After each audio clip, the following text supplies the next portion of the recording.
ভালোবাসতে আমার আপনার সাথে যোগাযোগ রাখার প্রয়োজন নেই। আপনিও জানেন যোগাযোগ তো একবার না বহুবার বন্ধ হয়েছে, বহুদিনের জন্য। ভালো তো আমি আপনাকে সেদিনও বেসেছি। থাক না যোগাযোগ বন্ধ, থাক না কিছু কথা আল্লাহ জানুক, কিছুটা কি বোধ জানুক, বাকিটা আমি আর আমার নির্ঘুম রাতের মাঝে সীমাবদ্ধ থাকুক। কিছু একটা অপূর্ণ ছিল যা কখনো পূর্ণতা পায়নি। কেউ একজন আমারও ছিল, কিন্তু সে আমার হয়নি।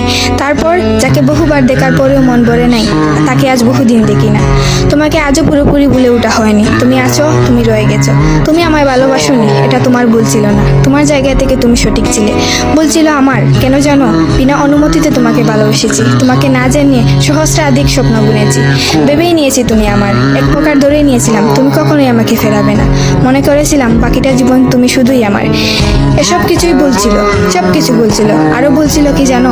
আমি বোধহয় জানতাম তুমি ঘৃণা করতে পারো না, তুমি অবহেলা করতে জানো না, তুমি তুচ্ছ তাচ্ছিল্য করতে জানো না, তুমি অসহায় করে দিতে জানো না, তুমি অপমানের সুরে কথা বলতে জানো না। কিন্তু এসবের কোনো কিছুই তোমারও জানা ছিল না, কিংবা কোনো কিছুই যে তুমি করতে পারো না তা কিন্তু নয়। সব কিছুই তুমি পারো। পুরো চিন্তা ভাবনাই ছিল ভুল। যে আমি ভেবেছিলাম তুমি ঠিক তার উল্টো দিকেই ছিলে।